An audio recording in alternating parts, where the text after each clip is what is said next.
Hey there, Justin here. So we're in the middle of summer now in the Netherlands. It's been a very hot summer so far. So we're into August. So getting slowly towards the end of summer. It's always a very kind of strange time in a way because the days are getting shorter, noticeably shorter, but the weather is still very hot. It's a beautiful day today. Here in the Netherlands, 26 degrees Celsius, perfect, comfortable temperatures for me at least. Just got back from Sardinia for a week in the Italian island in the Mediterranean, and it was 43 degrees every day. So I was kind of happy to be back in the Netherlands, and couldn't really understand what everyone's complaining about, that it's 30 degrees here, but yeah, so getting towards the end of summer, all the plants are in their growth cycle, most of them, so not really that many blooms at the moment, but nonetheless I do have a couple of very nice things to show you, so let's take a look. Right, so first up, this is Vanda coerulea, and it is indeed the pink colour form, which is quite uncommon, kind of hard to get hold of, but I did manage to get hold of one courtesy of Claas and Orchideeën in the Netherlands. So you see that's a nice pink tessellations, and yeah, the twisted petals are actually indicative of the species. So a lot of the Vanda coeruleas which are sold are not actually pure Vanda coeruleas, so if you have a really flat one, then probably it's not the actual species. Might be a little bit of hybrid in there, but I wouldn't worry about it too much, to be honest. Just enjoy the plant for what it is. But this one does appear to be the genuine species. It's the first time blooming only 2 flowers, so hopefully we'll get more blooms next time. And you can see that flower there is the first one which opened up, and that's kind of fading to a very delicate light colour now, almost white. And it opened up that colour as well, and then it went a deeper pink like this one, and then fading back to white again as the flower ages. So quite an interesting succession of colours on this plant, and it's quite happy in the glass vase culture there. And I've got another one because I've got the blue form, which supposedly was the pink form, but turned out this one to be the blue form, and this one was from Orchid Garden in Poland. I've had this one for several years, and it's bloomed several times, so you can see this is putting out a much bigger flower spike, and quite interesting. It's got a group of 4 flowers at the top of the spike, and then a gap with no flowers, and then another 6 buds down at the bottom, so 10 buds in total. Hopefully all of them will open up, so I'll show that. But yeah, so if you're interested in Vanda coerulea, there is a third colour form, which is the alba form, which I think is also quite interesting. The tessellations, pure white tessellations would be something similar to this bloom, but then without the pink on it.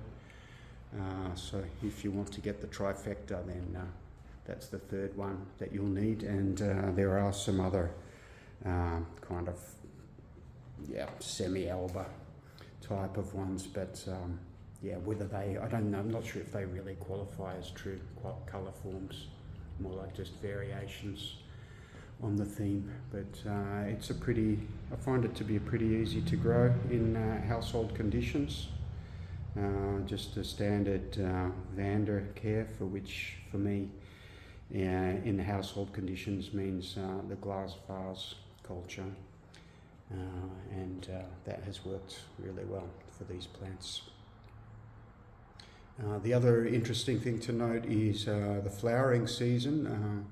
I was kind of surprised that they're flowering in the middle of summer, and supposedly the flowering season is autumn, so I'm not too sure what I did to get them flowering in summer, but I did give them the temperature drop at the end of winter, so maybe I should have done that at the start of winter, I'm not sure, but normally it's the temperature drop in autumn, apparently at the start of autumn, which would trigger the flowering. So yeah, anyway, it's nice to have something flowering in the middle of summer because there's not that much else, but I do have a couple of paphs which are also in bloom, so let's take a look at that.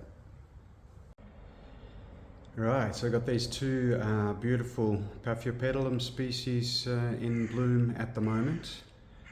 So the taller one, the one on the right with very beautiful foliage, is supposedly Paphiopedilum lunatum.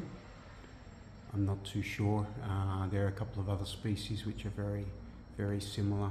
I would find it hard to take them apart. I think purpurascens or something was the other one that's very similar, but it's pretty nice nonetheless, whatever it is. Yeah, so this is one which again I haven't had for that long, so it came as a blooming size plant into my collection and flowering within a couple of months, so that's always very nice. And that one was from Salon Orchidee in Poland.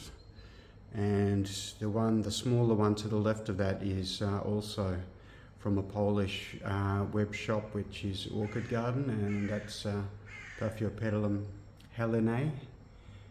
So this is one of those bucket list miniature paphs which I've been trying to grow for years without any success, but I finally managed to get a pretty decent plant courtesy of Orchid Garden.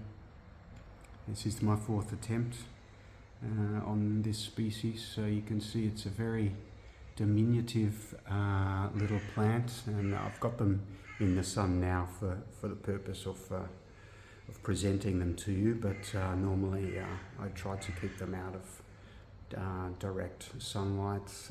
Both of these species I find are a little bit sensitive to too much light. I think that's one of the things where I went wrong with helenae in the past. Probably gave it a bit too much light.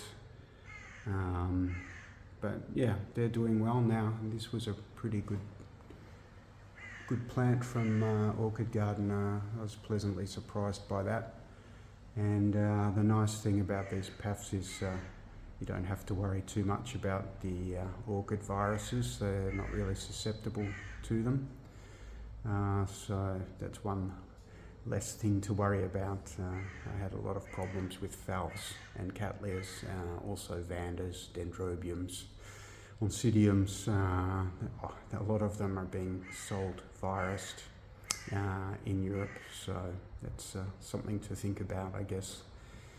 Especially the larger plants, the hybrids, that does vary a bit from Vanda to Vanda, but if they are importing directly from Asian suppliers at very cheap prices, then there's not really going to be anything in the way of virus control. So something that if you care about it, you have to take care of yourself.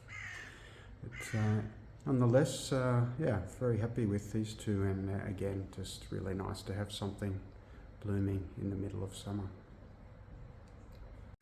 And this is a little sneak preview for next time. This is Gongora galeata, very interesting species with highly fragrant orange flowers, and the aroma, the fragrance reminds me of mandarins, so I'll be looking forward to having that one in bloom again.